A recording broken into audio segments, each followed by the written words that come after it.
continue, Tim. So you help various PE firms, portco companies in your day-to-day work. Any views on the successful exits that you have from building on top Eric is kind of mentioning of? And it's so consistent. It was really fun, Eric, to listen to your story because the tie-ins with what we find and what we see, it's so consistent. And the first one for me, Eric talked about consistency, in performance, and we focus on operations when we work with our clients. So for us, consistency, and also talk about predictability is such a major topic. And on any of the topics we're going to talk about, here's the beautiful thing. If you're thinking about preparing for an exit or to be a good platform, some of these topics like predictability allow you to get there. But what's really fun about it is when you focus on it, you find opportunities to develop your team with this excuse. So if we find that predictability, we're inconsistent. Like if we're talking about a manufacturing plant, that there are some months where we have high on-time delivery, there's some months where we're behind, or quality's different depending on who's running the shop that day or which facility is producing the product. If we don't have that predictability and consistency, it tells us our processes are broken or informal and not formally followed by all, let's say. When we identify areas where we can't predict a good outcome, we have this sort of excuse to dig in, understand what's happening today, and then in building a path to achieving it, you're in one sense you're preparing for an exit, but you the improvement in your performance is also oftentimes quite dramatic.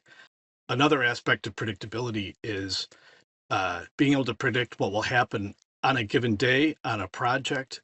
uh, companies, uh, Many companies rely on quotes. Quotes are a big part of their business.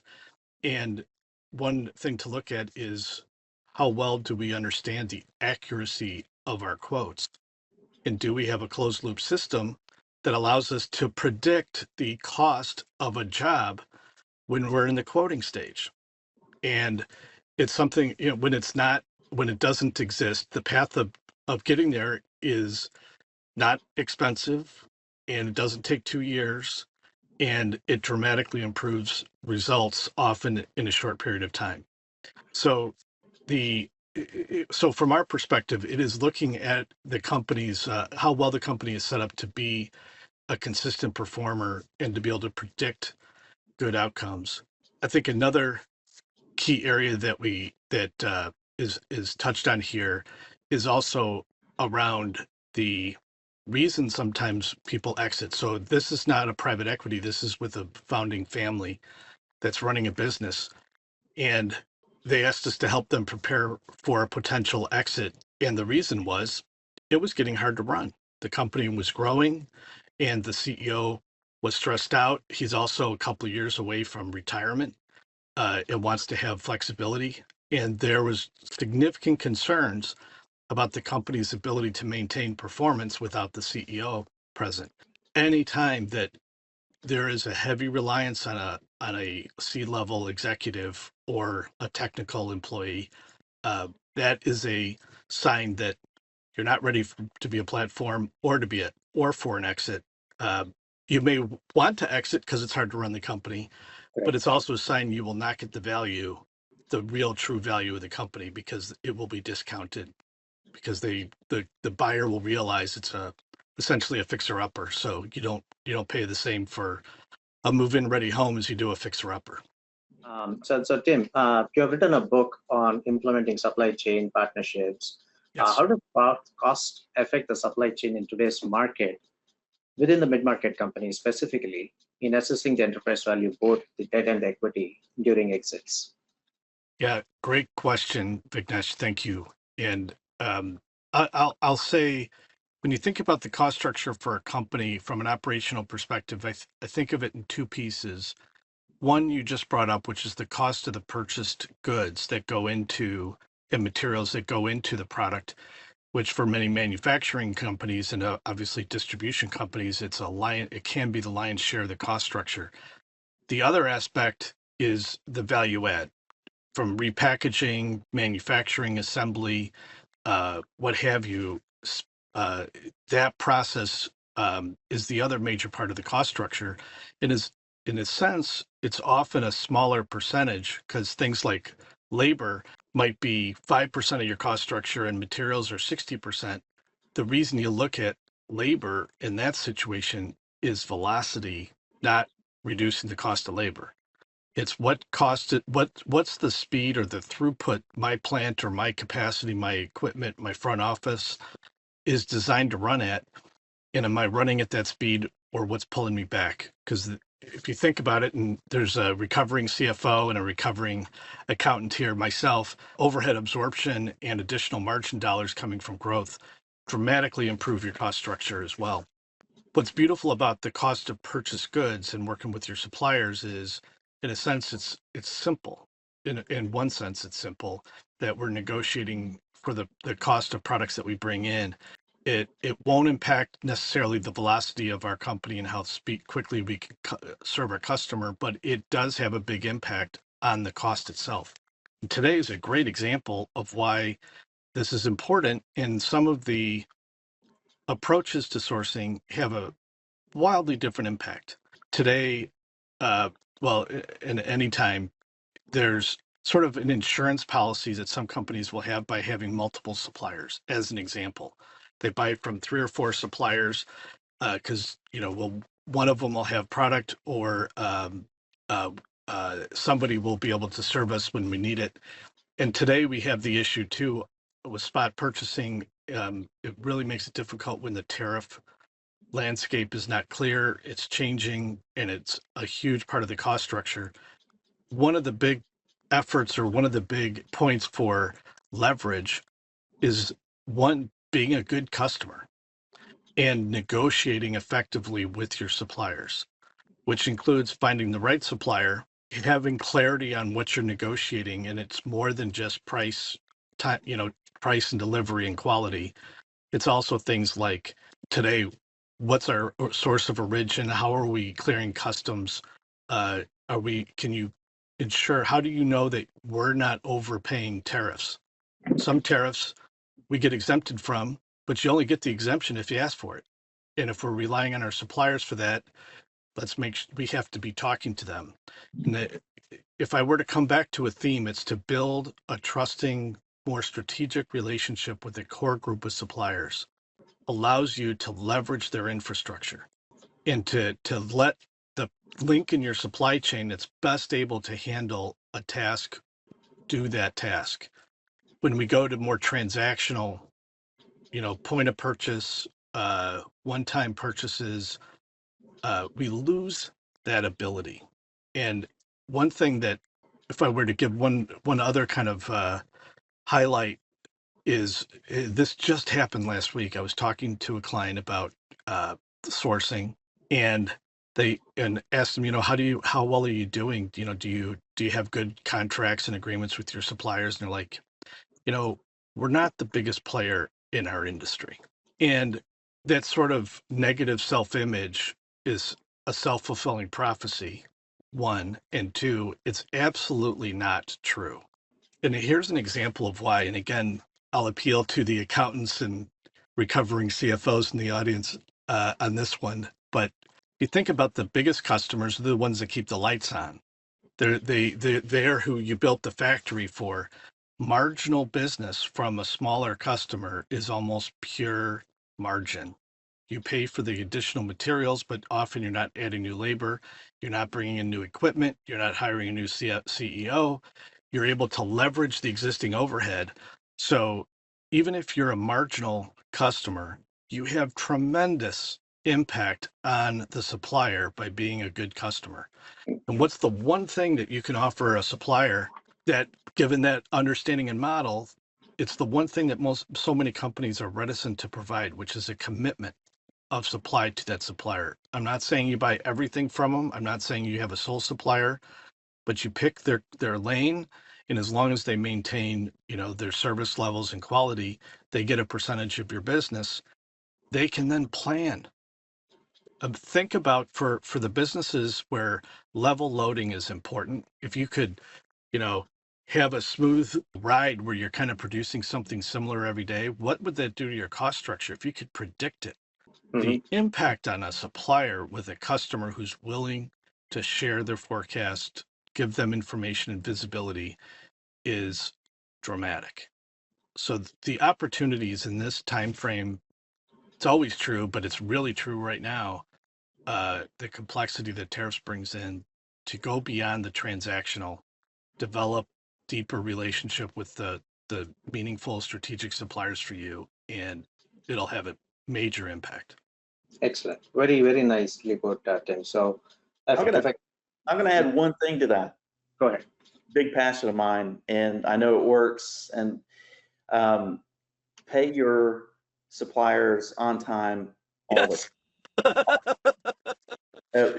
we always were maniacal, just like we were with an employee. You never even think to miss payroll or pay it late. Let me pay my team members late so that I can get through these 2 difficult weeks of inflows of cash. Your reputation in the industry is talked about among competitors. Suppliers talk to each other, and pay on time absolutely every time. And if you need cash flow, get it from a bank. Wow, that's interesting. So, Yep. like you said, Tim, be effective with the suppliers. Source of origin, overpaying. You also thought about trusting relationship, commitment, and also the reputation with the suppliers, like Eric Pagan, paying it on time. So, a lot of complexities around that. So Tim, in this age of which is all data-driven narratives, all that we have around us today, artificial intelligence going on, how does data from cost structure improvements or revenue growth forecast or profitability, EBITDA, be used as an influencer for buyer negotiation outcomes favorably in your world, right? What trends do you see now, especially in today's dynamic market where things are moving at a very fast pace? So, great question. And there's a few data points that we see time and again that provide dramatic or an important information. And just like Eric said, there's so much to do before you close on buying a company. And here's some things that we see. We what we do is something called a Q of O. Q of E is going to confirm what EBITDA EBITDA is. Q of O is going to check for what investments or changes we need to make to maintain current performance and or achieve your investment thesis scale. And a couple of the areas that diving into deep, and you can do this pre-close to find out. First one is segmentation. It's hard to overestimate the importance of this, partly because so few companies do it to begin with. They don't know what the answer is. And here's some of the basics. The first thing, one of the things you find out when you segment your business, and I'm thinking about like the simplest version is the old ITW 80/20. You've got your large customers, large SKUs, SKUs, small customers, small SKUs with small customers on the bottom. And then for each of those areas, you're able to profile that set of your SKUs and your customers to look at what's our gross margin, what's our gross margin percentage, or sales, our inventory commitment, the return on inventory. And what you start to see are patterns of where we're making money and where we're giving it back. And there are times where there are whole sections of the business where they're either treading water or they're taping dollars to every single order. The second piece of this that's dramatic is I love this. Anytime you ask somebody, are you a high mix, low volume company or a high volume, low mix company? They'll give you an answer. But here's the reality. Pretty much every company is both. Hmm. You, relatively speaking, within your company, you have some high volume, lower mix, lower volatility items or services, and you got some that are much higher volatility, lower volume as well. And we use the exact same process to manage both. We helped a client once on a sell side uh, for it was an auto parts manufacturer. And over the prior 4 years, they had made 5 acquisitions. They had grown from 300 to 3,000 SKUs. And when we started, I asked the CEO, what keeps you up at night? And he goes, it's so frustrating. I love the growth we've had. It's been a great ride. and I offer so many more cool products today, but I'm always out of something. My customers are frustrated with me. I've got an 86% on time delivery, and I'm beating my head against the wall. I don't know what to do. We did the segmentation. We found that 6% of their SKUs drove 87% of their gross margin. Talk about simplifying the business. Like Eric said earlier, what this allowed them to do was, hey, there's 6% of our SKUs, even with 3,000, I think that's like 180 SKUs that drive 87% of our profits. All of our buyers are going to spend all of their time making sure we never run out and we don't have too much. We're going to manage and plan those to the end of the day. The other 94% of our SKUs, imagine some of them will be, you know, make to order or something like that. But the ones we keep in stock, we're going to make a quarter's worth, put it in inventory. And every time we hit a month left, we're going to make another month of product. And I'm grossly oversimplifying it. But at the end of the day, understanding how they made money, where it came from, allowed them to simplify their business. And because they did it before they exited, they were able to get the multiple and dramatic reduction in inventory that allowed them to pay off some debt before they sold. Very nice, very nice. By the way, I don't know if anybody saw that, but it brought tears to my eyes. I actually had to wipe it. We got that, Eric. I love it. I'm like, actually, is this? So Tim, you're right, the Pareto analysis, and also within this, in our cost management world, we have something called the tail spend. We see the same trends too, is that there's a lot of things that you kind of spend in supplier and all those turning around, and that we kind of sit up with. So Tim, so private equity markets have seen a strong Q1 amid the rising uncertainties that kind of Eric mentioned. So we see a number of tailwinds too within the market. So what are your views that you're seeing on the growth and uncertainties today within the market? What are the GVs and LPs looking for in a typical exit now from your perspective?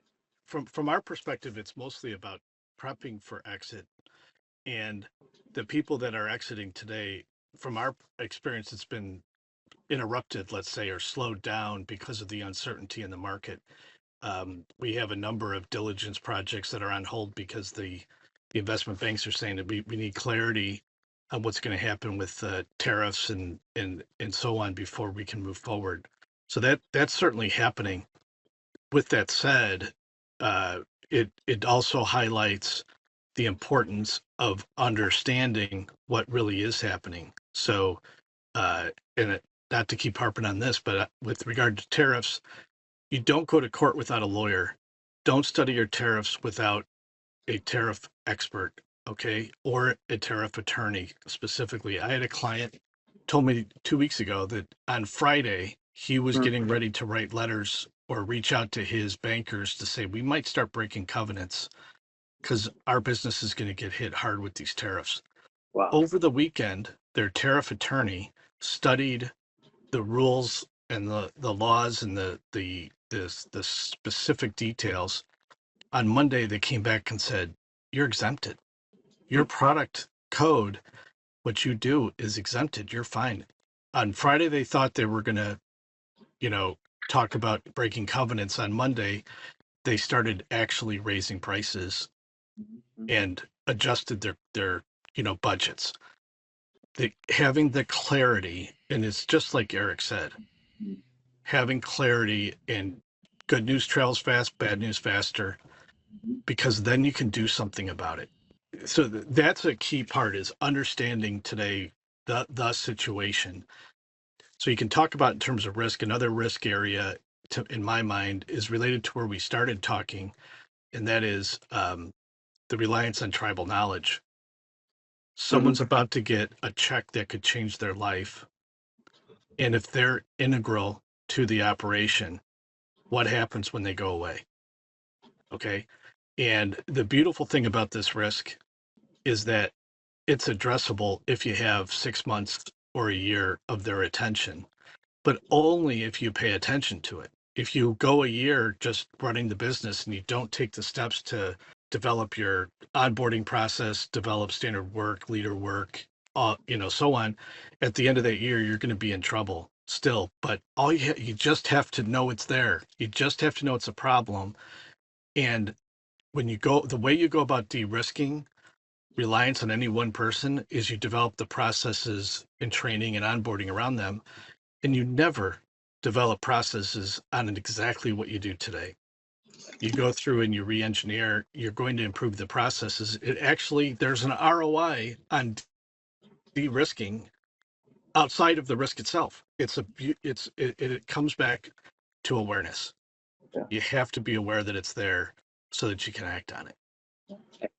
By the way, that's brilliant. Don't document, transform it. Right. I love Yes. it. What's a documented process do for you? Right. Right. I love that.